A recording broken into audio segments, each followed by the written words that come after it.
Bueno, con tu permiso, Amancio, como nos está diciendo Bedmar, nos acaban de contar un poco el formato de esta conversación, que estamos encantados de estar con vosotros. También nos acabamos de enterar de la fábrica de camisas que había aquí antes, que yo he venido preparado. Yo no.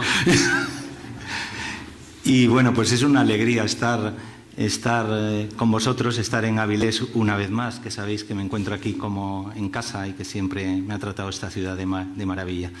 Y estar con Amancio, pues es algo, no sé, lo mismo que como estar como en casa, pues sería como estar entre amigos, ¿no? Entre amigos, yo diría que con un valor añadido. Bueno, esta nota que traigo aquí no es un guión de nada, es una página de la que vamos a hablar después. Decía que es estar como entre amigos porque lo somos entrañablemente desde hace muchos años. Hemos compartido muchos momentos, buenos momentos, malos momentos y bueno, hemos ido empujando esta amistad y sosteniéndola como no cabe más remedio que hacer en las amistades, ¿no? Obligarse también a ellas y obligar a que funcionen, ¿no?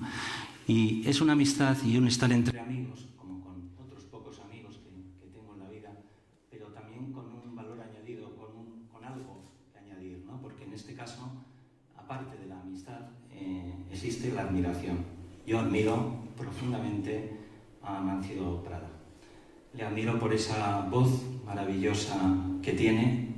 Él no sabe, no hemos preparado lo que vamos a hablar. Creo que es la voz más hermosa de la canción española actual, de los músicos.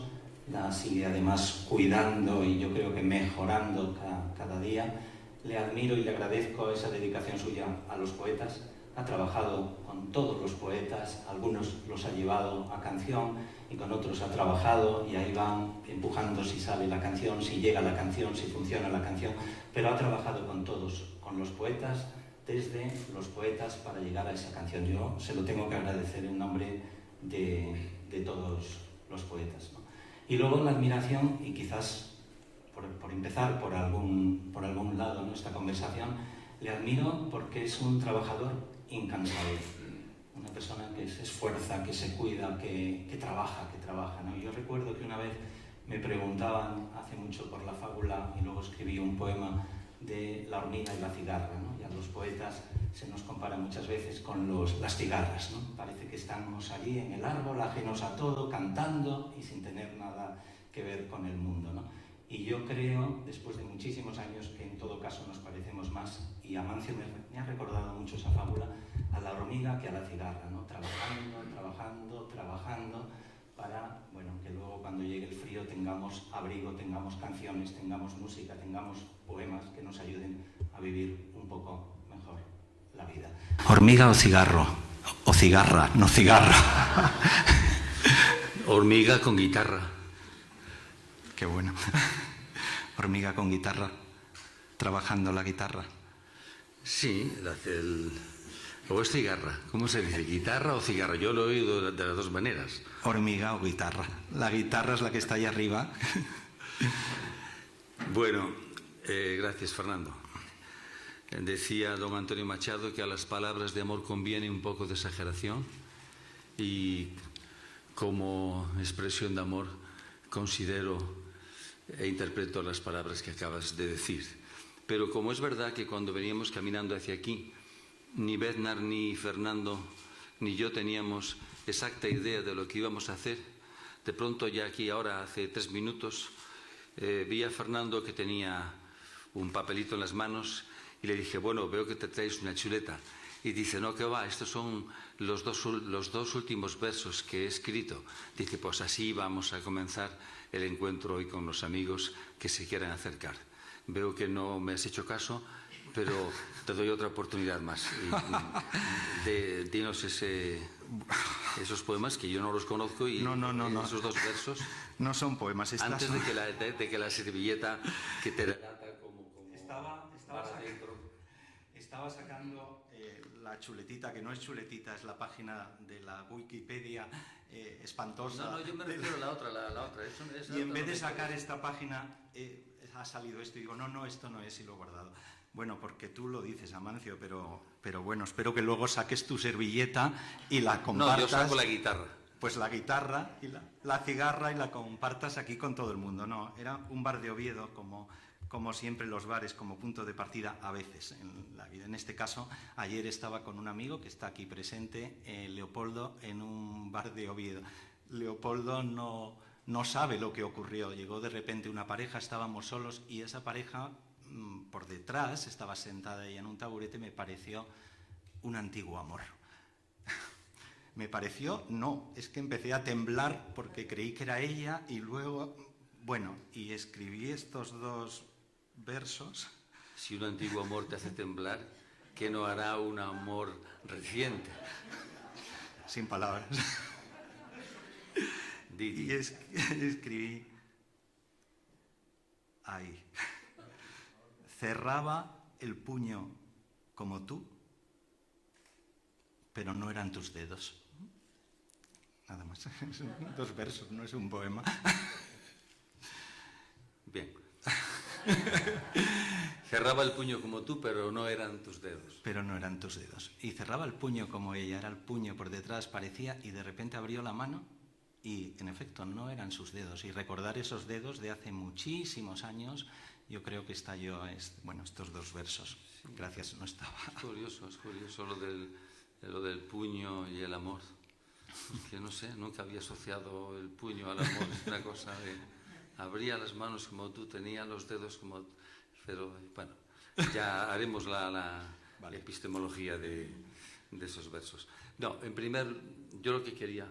Ahora hablamos de la hormiga y de la guitarra y de lo que quieras, pero, de verdad, en primer lugar, buenas tardes y muchas gracias por estar aquí. Podríamos estar un poco más cerca, pero este local tiene una intimidad y una iluminación que aún así nos sentimos próximos y a gusto, como debe ser, lógicamente, en un encuentro. Un encuentro entre Fernando y yo, pero un encuentro sobre todo con vosotros. Hoy aquí, en Avilés, en este lugar que apenas hemos tenido ocasión de ver en lo que se ha transformado esta antigua fábrica de camisas, pero desde luego merece una felicitación y una celebración, la inauguración, el arranque y todo lo que va a suceder en esta antigua fábrica.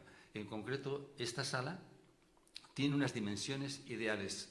Yo creo que es con la que cualquier artista, músico, sobre todo poeta, incluso para recitales, soñaría con tener algo así a disposición donde hacer cosas que se te ocurran para poderlo mostrar. Pero esto es una factoría, qué bien, factoría, fábrica, factoría cultural. Y hemos visto, hay aulas insonorizadas para que los músicos ensayen, talleres de cerámica, lugar para bailar, de danza, para pintar, para exponer. Es interesantísimo. Yo creo que hemos pasado en nuestro país, formaba parte de la burbuja inmobiliaria, esa manía de hacer grandes palacios de congresos, grandes auditorios, cuando si la poesía no es pan sino levadura y es semilla antes que fruto, la cultura yo creo que también es semilla. Es algo que no hay que confundir el espectáculo con la cultura. Y la cultura se cuece, se hace, se alimenta y tiene su lugar y su escenario en proyectos como este. Y es muy interesante que al lado de esas factorías, de esos pequeños talleres, de esos pequeños lugares donde con las manos, con la cabeza, con los pinceles, con los instrumentos, uno pueda dar expresión a lo que lleva dentro y a lo que ve fuera, resonando dentro, en un momento dado pueda, sin más, casi sin darse cuenta, dar el paso, pasar esa puerta y mostrar aquí ante vosotros, ante el público, lo que acaba de pensar, o lo que está maquinando, o lo que se está cociendo. Entonces, este encuentro nuestro, Fernando, aquí en esta tierra tuya, celebro y me alegro mucho que sea en un lugar y en un día como hoy, aquí en Avilés. Sabéis que Fernando tiene también un poco, yo creo que es coherente con esta idea, su aula de las metáforas. No sé si se dice grau o grado, da igual. Pero toda su colección de poesía, que no era escasa, encontró una hospitalidad, encontró un lugar donde depositar, donde posar esos primeros pasos, porque todo proyecto que vale la pena es un proyecto hacia el porvenir, y para ir, digamos, abriendo los brazos, abriendo las estanterías. También tienes la suerte que cerca de donde está en la Casa de la Cultura, creo, sí, ¿no? Dentro de la Casa de la Cultura, precioso lugar, donde también es algo parecido a esto. Por eso lo he relacionado. Y por eso me encanta, porque fuera todos esos grandes aparatajes y aparatos, no, estas son las cosas de cada día, las cosas que se pueden llenar todos los días. Tantos festivales de esos que yo creo que es un síntoma de pobreza cultural en un país, cuanto más festivales tienen grandilocuentes y durante 15 días la gente se empacha de ver ópera, conciertos, performance, todo lo que quieras, y el resto del año, ¿qué? Las cosas tienen que ser cotidianas. Bueno, pues esa habla de las metáforas que tiene. Has escogido muy buenos padrinos para ella. También tiene próxima esa iglesia, esa capilla casi, la capilla de los donde Dolores. A veces hemos dado un recital y donde tú convocas a los poetas que puedes invitar para que den allí sus recitales, pero también ante un público como aquí, yo creo que 100 personas, 200 pueden caber, como mucho. Ahí es donde están, donde se cuecen, donde se amasan las cosas que valen la pena, que valen la pena y que merecen luego ser metidas en el horno para luego poder alimentarse con ellas.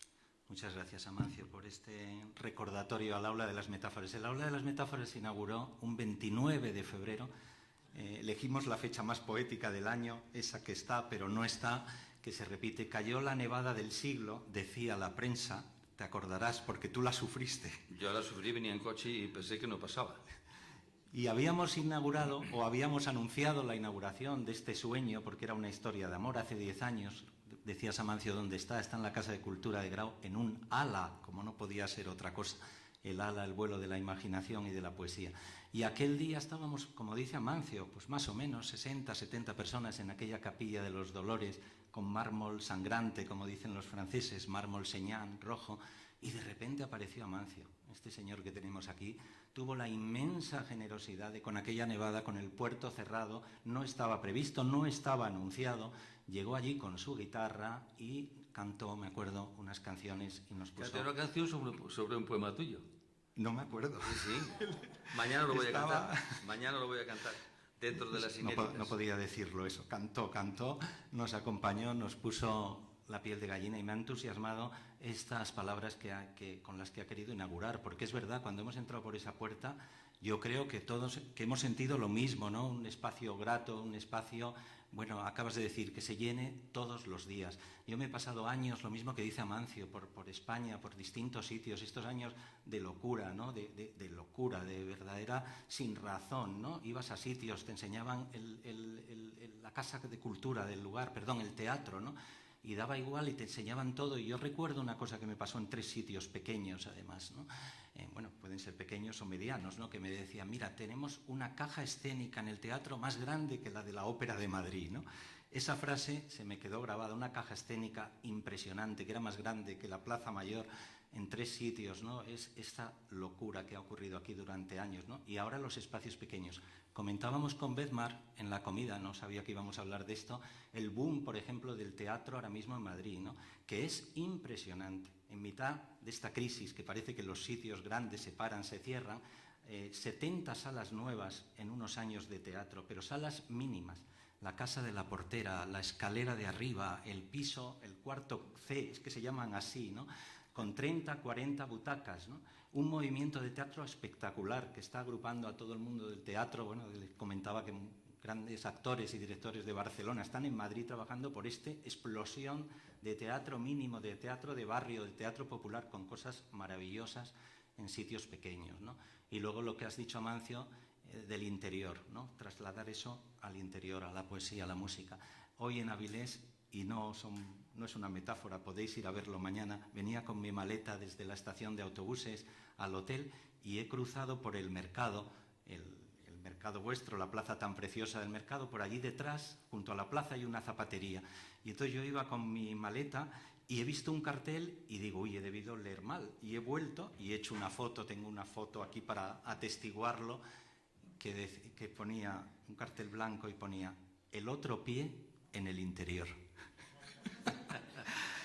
Lo podéis ver mañana por la mañana. Tiene el carro vacío, debe ser que ha vendido ya esos zapatos, y entonces en un carro vacío pone el otro pie en el interior, ¿no? Me has recordado ahora cuando has dicho interior, y yo creo que si algo tiene esta profesión de músico, de poeta, como es Amancio, que es un gran poeta, que tiene sus letras, que nos debía de hablar de ellas también, es el otro pie en el interior, ¿no? Y esa es una maravilla, aparte de que estamos aquí para conmemorar también estos 40 años de Vida en Morte, que es el concierto que vamos a escuchar mañana, que es maravilloso. Traigo esta foto, Amancio, maravillosa, de Amancio. Decía Jaime Gil de Viedma, ¿os acordáis aquellos versos tan famosos? Ahora que de todo va haciendo 20 años, ahora que de todo va haciendo ya 40. Amancio. Y aguarda. ¿Qué pasaba, Amancio, hace 40 años? ¿Qué pasaba en París con Vida en Morte? Cuéntanos algo de lo que vamos a escuchar mañana. Esta mañana, que llevaba 4 o 5 días sin afeitarme, estuve a punto de dejarme la barba. Porque las gafas son las que sigo usando cuando no tengo lentillas, ¿no? Pero me parecía un poco... ¿Para qué? Sí. Sigue siendo el mismo, por lo menos en lo malo. No, simplemente 40 años, sí, 40 años, según como los cuentes, son muchísimos, o es el doble de nada. En el año... Brevemente. Sí, yo llegué a París en el 69, después de estudiar 3 años dirección de empresas agrarias, me matriculé en la Sorbona para estudiar sociología rural. Empecé a hacer una tesis sobre la agricultura a tiempo parcial en el Bierzo, que quien dice el Bierzo puede decir Asturias, puede decir Galicia, es decir, la economía que no es de agricultor a agricultor, sino aquel que es agricultor artesano, agricultor industrial o agricultor comerciante. Eso conforma un tipo de sociedad rural que valía la pena y vale la pena estudiar. Me encontré con que apenas había estadísticas entonces. Y me dijeron, hay un cura, Pepe Álvarez de Paz, que es un cura así social, y creo que es el único que ha recopilado alguna estadística, si se puede llamar así, sobre población y demás. Claro, yo venía de la Sorbona, donde los compañeros que mostraban sus proyectos de tesis iban documentadísimos a tope con todo este tipo ya de documentación, y realmente el panorama aquí era de una pobreza y de una desolación enorme. Fui a ver a don José Álvarez de Paz, que era efectivamente coadjutor en la parroquia de San Pedro en Ponferrada, y hablé con él, les puse el motivo de aquella visita, y tenía una guitarra colgada en la pared. Y en un momento dado le dije, ¿y usted, o tú, perdón, cantas? Dice, sí, yo también canto, hago canciones en la misa con otro cura minero, Javier Sotuela, y de Matarrosa, pues también hacemos canciones y tal. Y dice, ¿qué guitarra es esa? ¿Pero qué pasa? ¿Tú tocas la guitarra? Bueno, sí, tengo algunas canciones. A ver, chaval, toca una. Y no sé qué le cantaría. Y me dijo, oye, pero ¿tú qué haces estudiando en París? Dice, pero dedícate a esto. Si lo haces mucho mejor que yo. Le dije, hombre, es que no sé cómo lo haces tú. Bueno, No sé por qué contaba esto. Vida y Morte es el fruto de 5 años de estancia en París. Efectivamente, no habían pasado 2 o 3 meses y por avatares de la vida, ¿no? Por esa cosa del azar que determina todo nuestro vivir. Cada paso que damos en la vida determina toda la andadura siguiente. Por esos azares, que ahora sería muy largo y prolijo el contar, me encontré, si llegué en octubre a París, en el mes de diciembre, a mediados de diciembre, yo estaba cantando, de ese mismo año, de 69, estaba cantando con Paco Ibáñez, a quien yo adoraba, admiraba y sigo admirando y considerando como el maestro en todo. Junto a Paco Ibáñez, junto a Raimon, contra algunos de voces teibas gallegos que habían ido a cantar, Quilapayún, Inti-Illimani, en el Palais de la Mutualité, que es un espacio un palacio que llaman allí un gran teatro, ¿no? Abarrotadísimo, claro, por los que allí iban a cantar. Y yo canté también la misma canción con la que 3 meses antes había ganado un concurso en Alar del Rey que se llamaba Pravana, la canción que canté, una canción larga, antifestival, anti todo, y con una guitarra que me dejaron, otra vez una guitarra que me dejaron, y oye, me dieron el primer premio. Y el primer premio era una galleta de oro, no sé si Siro o Fontaneda, y 10.000 pesetas, que era lo que costaba una guitarra que había visto el día anterior en una tienda en Valladolid, yendo a buscar el certificado académico para poderme matricular en la Sorbona. Bien, entonces ya poco a poco dejé ya los estudios, al segundo año ya estaba centrado en la música y tuve suerte porque un matrimonio judío, Monsieur y Madame Lévy Alvarez, o Madame y Monsieur Lévy Alvarez, que tenía un disco, una tienda una editorial de música llamada La Boîte à Musique, pues me escucharon cantar, creo que en Bobino, en el 72, con Brassens, y me propusieron hacer un disco. Habían grabado un disco, tenían un catálogo de lo que se llama ahora Músicas del Mundo, impresionante, folclore de todos los rincones del planeta. Estaban allí en pleno barrio latino, en Boulevard Raspail, y yo encantado, claro, me parecía una cosa increíble. Ya tenía bastantes canciones para hacer un disco. Y ellos habían grabado un disco, fijaros, en el año 68, o antes tal vez, con Ismael, un disco titulado Canciones del Pueblo, Canciones del Rey. Un disco que es lo mejor que hizo Ismael en toda su carrera. Luego vino a España y tuvo la banda del Merritón y otras cosas. Siempre cuando lo veo se lo digo, qué buenísimo ese disco. Pero también una sobriedad, con una guitarra y cantando Los mozos de Monleón, el romance del Condiolinos, poco con ese perfume, un poco romancero, trovadoresco, en su caso más de juglar, ¿no? Bueno, pues esa fue la ocasión de grabar este disco. Yo entonces ya había conocido a un violonchelista argentino, Eduardo Gattinoni, que me había acompañado en aquellos conciertos con Brassens. Tocaba muy bien Gattinoni.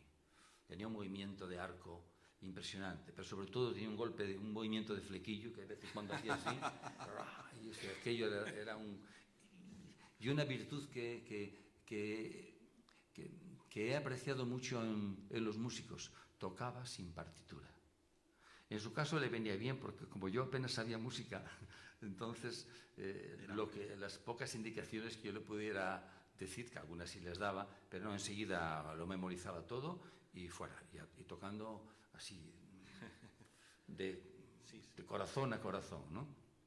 Y así está grabado ese disco, por cierto. Déjame el disco. Sí. Ah, es este, perdona. Sí, claro, bueno, no lo sé si lo veréis, pero ahí está, en la foto estoy con Gattinoni, que le doy un beso. Él está en Buenos Aires, hacía años que se fue para allí, y ahora está un poco malito. Es un disco que con el tiempo me he dado cuenta de que tiene todas las virtudes, tiene todos los defectos, y si alguna virtud hay en lo que hago, también lo tiene. Es decir, es la semilla. Aquí realmente, esto es la semilla de toda la discografía, de todo lo que he hecho después. Son canciones, algunas con letra propia. Bueno, antes era un LP, claro, tiene una cara A y una cara B. Una cara en castellano y otra cara B en gallego. Porque allí en el Bierzo, al menos en mi pueblo, el gallego era yo lo mamé como el castellano. Era una lengua, dos lenguas madres, digamos. Y es verdad que en el Bierzo las primeras canciones que yo recuerdo eran, más que del Bierzo, eran canciones o que venían de Galicia o que venían de Asturias. Eran las canciones que yo oía cantar con ese acento, con esos aires, a mis padres, a mis tíos, y que luego mis hermanos y yo mismo nos íbamos incorporando a ese canto. Y ese disco también tenía una cara A, digo, en gallego, da igual, una cara en castellano y una cara en gallego. Poesía, cantar la poesía, propia o ajena. Poetas distintos y distantes, en el espacio y en el tiempo. Y con una forma de expresión o fórmula de expresión musical muy austera, digamos, muy sobria, muy fundamental, que es una guitarra y un violonchelo. Porque siempre he tenido como norte, ya no solamente aquel Paco Ibáñez del que os hablaba con tanta admiración, sino antes que él, a la canción popular. Y una canción popular no necesita ningún instrumento para ser cantada. Y esa es la prueba que conviene hacer siempre con cualquier canción, notar, mostrar que se sostiene a sí misma. Si la nieve resbala, ¿qué harán las rosas? Ya se van deshojando las más hermosas. Ay, amor, si la nieve resbala, ¿qué haré yo? Por ejemplo, ¿qué necesidad hay de piano? Le puedes poner piano, le puedes poner una orquesta sinfónica, puedes poner lo que quieras, pero ven bailar Carmiña, Carmiña, Carmela, con zapato blanco, con media de seda. Muy bueno. Todo así. No hace falta. ¿Qué sucede con la guitarra? Que la guitarra es el instrumento, es en lo que tú te apoyas. Uno mismo también es instrumento. Todos somos instrumentos en la vida. Instrumentos para hacer algo útil y si puede ser también hermoso. Entonces la guitarra sí te ayuda. Entonces una hormiga que lleva una guitarra y que a veces te confunde con una cigarra, pero no, eres hormiga y guitarra. Amancio, es maravilloso. La hormiga y la guitarra van a quedar ya para la fábula siempre. Me entusiasma escucharte. Ayer hablábamos con Joan Bello, estábamos tomando algo con el poeta en asturiano maravilloso que tenemos, que yo creo que tú conoces o te he hablado de él, y me decía, tienes que animar a Amancio a que cante alguna canción en asturiano, ¿no? Porque él estuvo trabajando con 4 o 5 poemas populares, yo lo sé, o me decía, o tuvo unas letras ahí hace muchos años, me contó alguien, no sé, esto no estaba previsto, pero ya que has hablado del asturiano, del gallego, de esas 3 lenguas... Eso. Yo recuerdo canciones de Baixo del Molino nació el Romero, quien fuera cortesiano del molinero, cortesiada del molinero, muchas canciones. Pasar por el puerto, Puerto Valle. Sí, canciones que seguramente llegaban al Bierzo ya un poco como ocurre con la canción popular, ¿no? La canción popular no es algo puro, no es algo fijo, no es algo estable, está en continuo movimiento. Y lo bueno es que esté así, porque una canción está viva mientras otras gargantas las estén cantando. Y la canción será popular cuanto más distintos acentos tengan, aunque luego siempre exista en ella una confluencia, un punto donde confluyen las interpretaciones, los sentires y el sentimiento, para que en un momento dado esa canción que casi siempre nace a solas se pueda cantar a coro. Y cuando se canta a coro, quiero decir en ronda, el canto entonces adquiere una dimensión mucho más es un salto cualitativo enorme. Pues Amancio me recuerda contando historias porque es un gran contador de la raíz o de estirpe del amigo Cunqueiro, al que tanto adoras y del que tanto hablas. Pues escuchar a Amancio contar historias es maravilloso, increíble, interminable, porque es una tras otra. A mí me entusiasma cuando cuenta cosas, ¿no? Me recuerda también los filandones de tu tierra, ¿no? Ese ponerse en torno al lar, al fuego, para que cada uno cuente una historia, ¿no? Que yo he vivido allí en la Casa de León muchas veces en Madrid con amigos comunes, y escuchar a Amancio pues es nuevamente ver o poner otra vez, darle vida a esta costumbre. Y estaba pensando en esas historias mientras contabas lo de París y nos contabas esa primera grabación a la que creo que llegaste acatarrado y ya no podías decir que no porque habías tenido varias veces que había fallado, ¿no?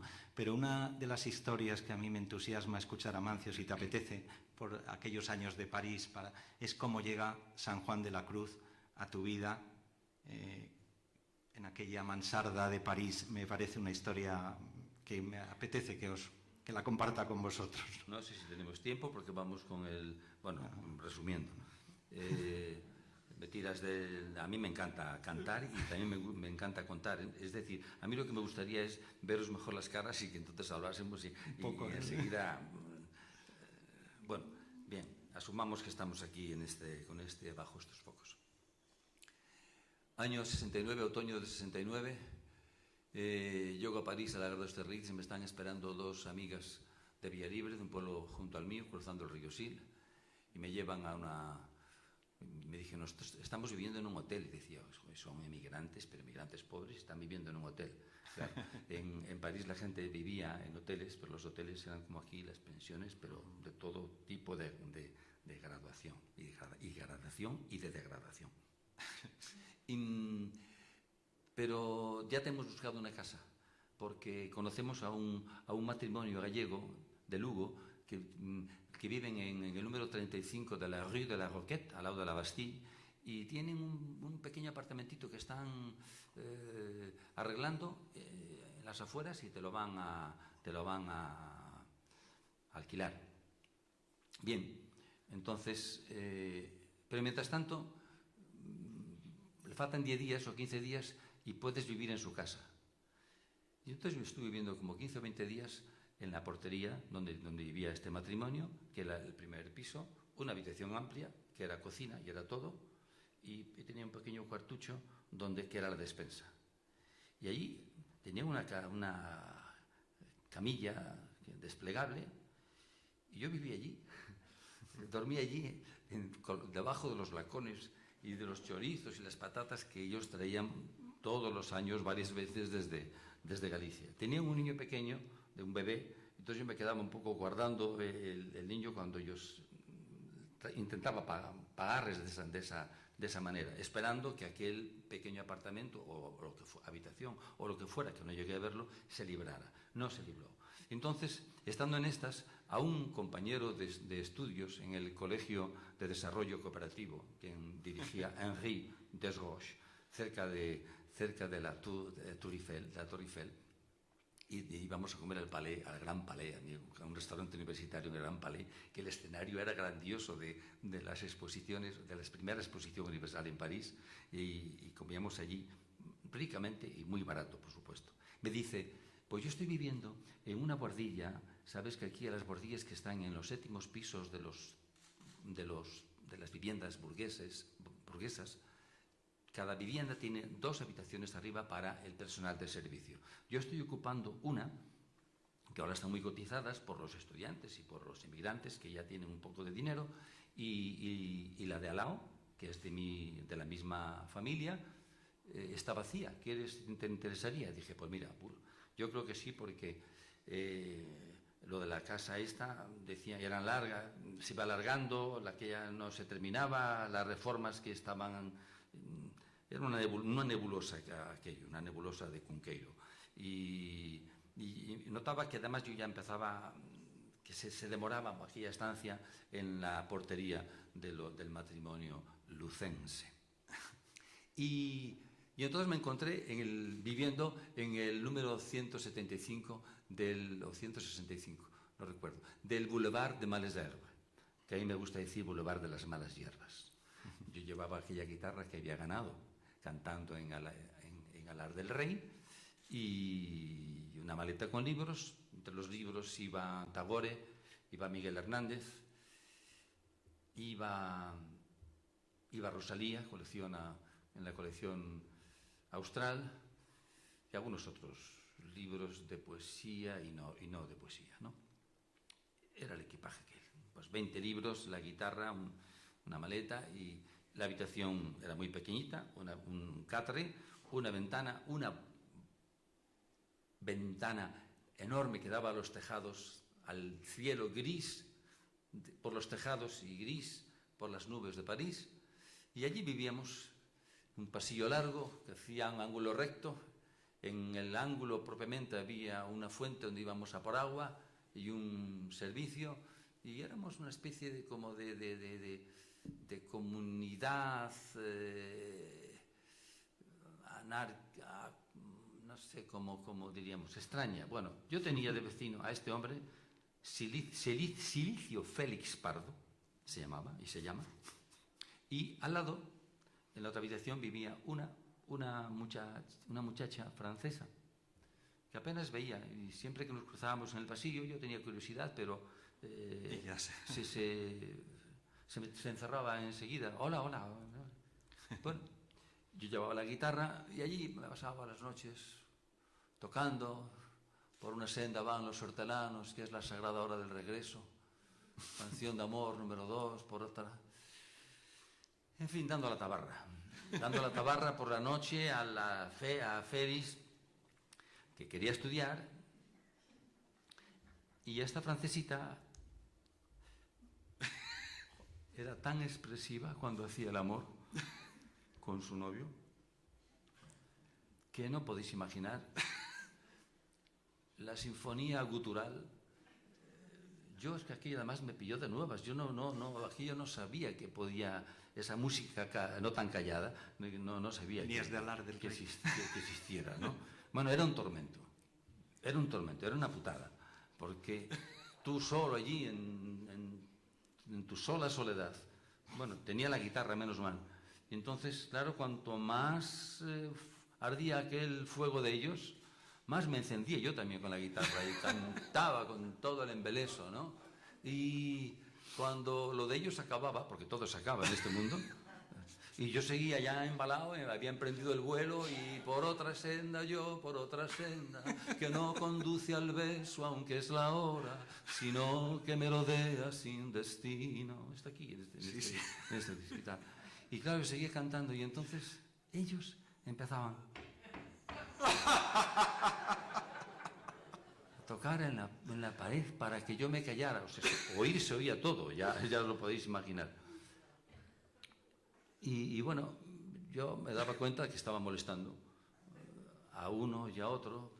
Y una noche pues llamó a la puerta, no la vecina, sino Silicio Félix Pardo, y venía con un libro así de gordo y me dijo: toma, lee. Lee y calla, ¿no? Yo entendí el mensaje, como diría nuestro presidente. Entendí el mensaje. Pero fue peor el remedio que la enfermedad, porque el libro que él me regaló, editado por la BAC, Biblioteca de Autores Cristianos, era La vida y obra de San Juan de la Cruz, al que yo conocía de oídas, iba a decir, ¿no? ni de oídas casi, ¿no? Se me había olvidado cuando haberlo escrito. Pero no sabía nada de él, la verdad. Yo cogí el libro, empecé, un libro así de gordo, ya os digo, empecé a mirar, digo, no, pero esto, qué tocho, Dios mío, tal. Y por fin di con las páginas dedicadas a su poesía. El caso de San Juan de la Cruz es un caso sorprendente, porque siendo el poeta más alto, que lo es, ¿no?, en lengua castellana, es el poeta que menos ha escrito. Toda su obra poética son 15, 20 páginas, 12, 14 poemas. Entonces, siempre es el día de hoy que conservo ese libro y cuando quiero ir a consultar algo de los versos, me cuesta. Y me acuerdo de aquellas primeras horas, de aquellas primeras veces que buscaba yo un poema que una vez leí, Cántico Espiritual. Cántico Espiritual. Canciones entre el alma y el esposo. O sea, que son canciones. Y empecé a leer. ¿A dónde te escondiste, amado, y me dejaste con gemido? Como el ciervo huiste habiéndome herido. Salí tras ti clamando, y eras sido. Dijo, qué hermoso es esto. Pastores los que fuertes allá por las majadas al otero. Si por ventura vierdes aquel que yo más quiero, decídele que adolezco, peno y muero. Ay, ¿quién podrá sanarme? Acaba de entregarte ya de vero. No quieras enviarme de hoy más ya mensajero, que no saben decirme lo que quiero. Mas cómo perseveras, vuélvete paloma, que el ciervo vulnerado por el otero asoma, al aire de tu vuelo y fresco toma. Mi amado, las montañas, los valles solitarios nemorosos, las ínsulas extrañas, los ríos sonorosos, el silbo de los aires amorosos. Gocémonos, amado, y vámonos a ver en tu hermosura, al monte o al collado domana el agua pura, entremos más adentro en la espesura. Y luego a las subidas cavernas de las piedras nos iremos, y allí nos entraremos, y el mosto de granadas gustaremos. Dije, pero bueno, ¿esto qué es? Esto es lo que están haciendo, esto está de aquí al lado, que lo están gozando, Dije, pero esto hay que cantarlo, este es un poema de amor que yo no conocía, ni he conocido en toda mi vida un poema tan erótico, tan sensual, con una fuerza extraordinaria de amor, de enamoramiento. Y así nació. Con lo cual fue peor el remedio que la enfermedad, porque enseguida cogí la guitarra y empecé, no, ¿a dónde te escondiste, amado, y me dejaste con gemido? Yo estrené una primera versión del cántico en el año 73, abril del 73, en el Teatro de la García Montparnasse. Lo terminaría 4 o 5 años después ya viviendo en Segovia, pero sí, la génesis o la casualidad del cántico fue de esta forma. No sé si era así como tú querías. Bueno, muchas gracias por contarnos esta historia. Pero mañana no cantaré nada del cántico. Mañana me voy a limitar a Vida y Morte, a algunas canciones de este disco y algunas inéditas. Inéditas porque son antiguas, quiero decir, canciones. Aquí hay una canción que se llama Canción de Amor número 2, por ejemplo. Y muchas veces alguien me dice, ¿y la número 1? Dice, no, es que esa no la canto porque me da vergüenza. Bueno, mañana si me tomo un par de sidras y a lo mejor la canto Yo también. creo que... Ya veré. Y otras nuevas muy recientes, por compartirlas con mucho gusto. Bueno, vaya aperitivo y vaya ganas ya para que llegue la hora del concierto y nos acompañes y nos hagas volar otra vez. Yo recordaba la anécdota y siempre me ha encantado y bueno, que la compartas hoy pues mucho más. También me acuerdo, Amancio, Libre te quiero, esa canción, tus grandes amigos, Chicho, Agustín García Calvo, de la época de París, ya que se ha convertido en un pequeño homenaje a Amancio en París, esta charla, sin tenerla prevista. Me contaste hace muchísimo cómo conociste a Agustín entrando de repente en un café o en un bar donde estabas. En un restaurante universitario. Cuéntalo, por favor, es muy breve y es genial en París. También en el 70, a principios del 70, el restaurante universitario Mabillon, enfrente de la iglesia de Saint-Germain-des-Prés. Ahí en medio del ruido de las cacerolas, de los cubiertos y tal, de pronto yo oigo una voz. El manifiesto de la Comuna Antinacionalista Zamorana. ¿Quién quiere el manifiesto de la Comuna Antinacionalista Zamorana? Yo era un señor. Iba así con el bolso, bandolera, el manifiesto de la Comuna Antinacionalista Zamorana. Dice, pues, deme uno, por favor.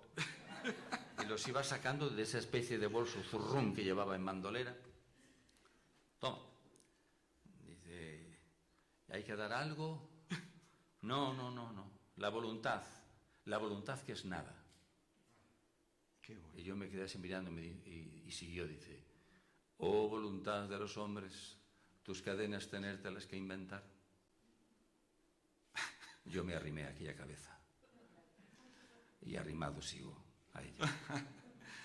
Pero cantándola ya. Agustín García Calvo, que espero que mañana también, y que le acompañaba. ¿Y en qué estás tú últimamente?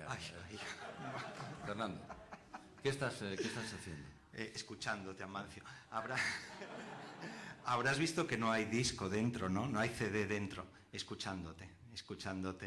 Hormiga y guitarra. ¿En serio? Pues terminando los poemas de 10 años, de los 10 últimos años. Bueno, terminando. Están escritos, los he juntado, he escogido unos cuantos. Un libro, bueno, generoso, porque he escrito mucho estos 10 años y espero que el año que viene, pues tengamos esos. ¿Una antología, entonces? Bueno, no es una antología porque es lo que he escrito. Todo. ¿Obra completa? Pues. No, casi. Es lo que he escrito desde hace 10 años. He publicado por el medio, bueno, pues algunos libros, traducciones, libros con artistas, que he hecho varios estos últimos años, pero así como nuevo tomo de poesías, pues va a salir este, que también tiene que ver con el paso del tiempo, el paso de la edad, el paso de las cosas. Se llama... Perdona. A eso te iba a decir si ya le habías puesto nombre. Es un nombre que estaba ahí, ¿no? Digo que estaba ahí porque llegó. Yo los nombres los cazo al vuelo, ¿no? Un momento, Fernando. Es que Fernando, lo sabréis porque sois amigos de él, se dedica a ponerle nombre a las cosas. Y cuando digo cosas, puede ser desde la factoría cultural hasta Amena o hasta un hotel. Por eso te iba a preguntar realmente si ya le habías puesto nombre. Entonces, ¿cómo has encontrado ese nombre? Bueno, los nombres están ahí, ¿no? Yo creo que los nombres están en aquello que hay que nombrar, dentro de lo nombrado. Lo que hay que hacer es encontrarlo y sacarlo de donde estaba esperando a que salga. Como la música, igual. La música, pues probablemente. Me acuerdo la antología esta de poemas, se llama Donde nadie me llama, por muchas razones, pero yo tenía otro nombre ya que me gustaba más que el que finalmente puse, ¿no? Y ya lo tenía, ya iba a salir el libro y de repente pasó alguien, unas chicas iban hablando y una le dijo a otra, bueno, y yo nada, tal, y entonces me dije a mí misma, ¿quién me manda a mí meterme donde nadie me llama? Y dije, donde nadie me llama. Pues bueno. Y se me quedó el nombre completamente, el verso, porque era el resumen de mi vida también, de cómo empecé a ser poeta. Mi padre quería que fuera abogado, pero ¿por cómo no haces esto? Si tienes la vida resuelta, no, yo es que quiero ser escritor, poeta y oficios elegidos. ¿Tú querías ser poeta? Poeta, sí.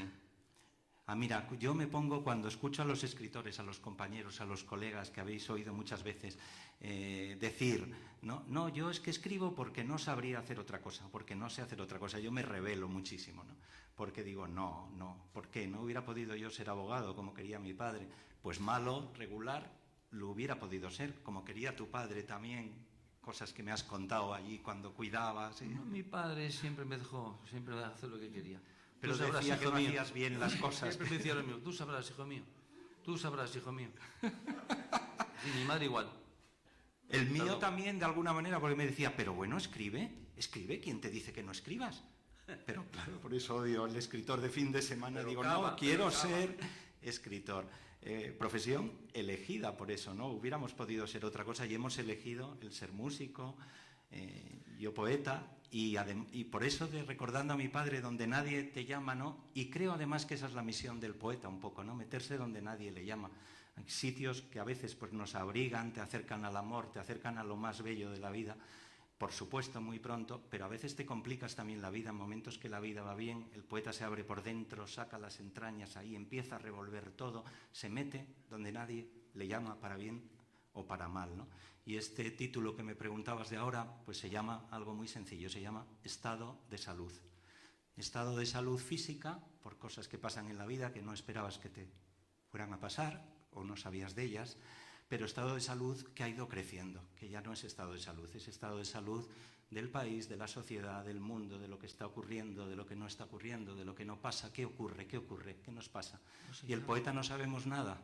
¿No se llama Donde nadie me llama? Esa es la antología de todos los poemas, el que ya se publicó en Hiperión. Ese ya se publicó ya. Esa es la... Pensé que era el título de lo que vas a hacer. No, este es estado de salud y es otra cosa distinta. También donde nadie te llama, ¿no? Pero, bueno, yo conocí a Amancio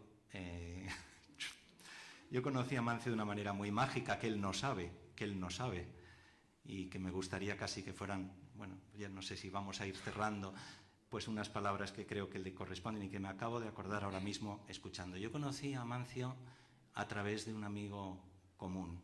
Conocí a Amancio porque un día, y Amancio no lo sabe, yo estaba en la Catedral de León.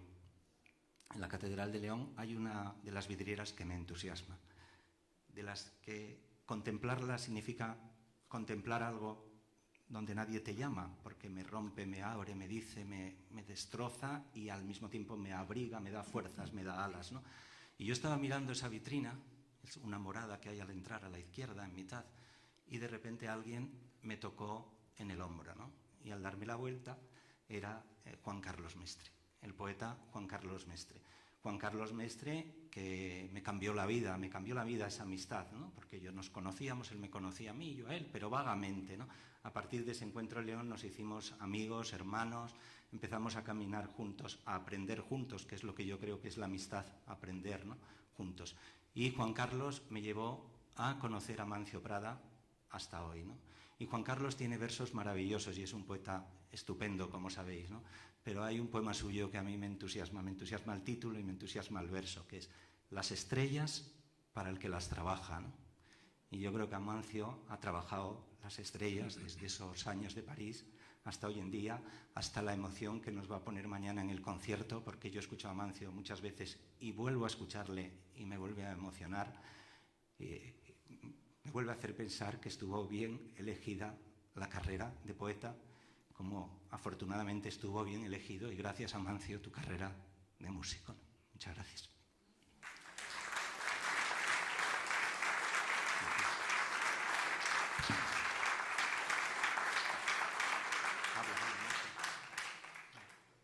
Bueno, pues no sabía lo de Mestre, no lo sabía. Nunca lo hemos en la comentado. Catedral de León, además. En la Catedral de León, por eso. Y él le puso nombre, claro, me acuerdo que le pusiste título a uno de los discos, al disco en el que canté por primera vez un poema, un largo poema de Juan Carlos Mestre. De la antífona del Valle del Bierzo. Antífona del otoño en el Valle del Bierzo, el libro con el que ganó el premio Donais en el año 85. Sí. Y que no sabíamos, era un disco que lo estábamos grabando, casi terminando de grabar, y todavía no sabíamos qué falta hacía.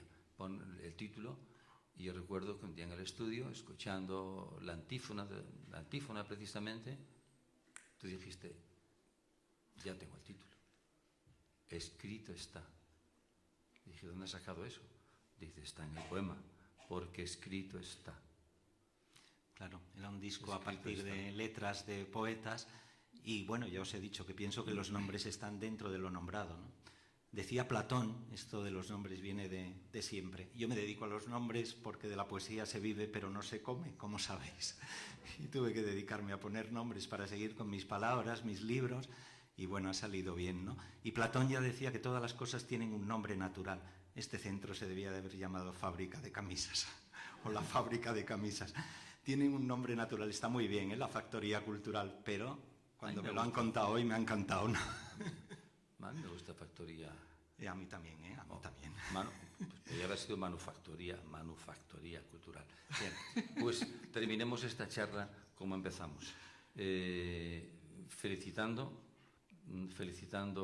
y deseando fecunda vida a todo lo que ocurra, a toda la gente que tenga la suerte de acogerse a esta hospitalidad, y dándote las gracias a ti, Fernando, por esta compañía, y a vosotros hasta otro día.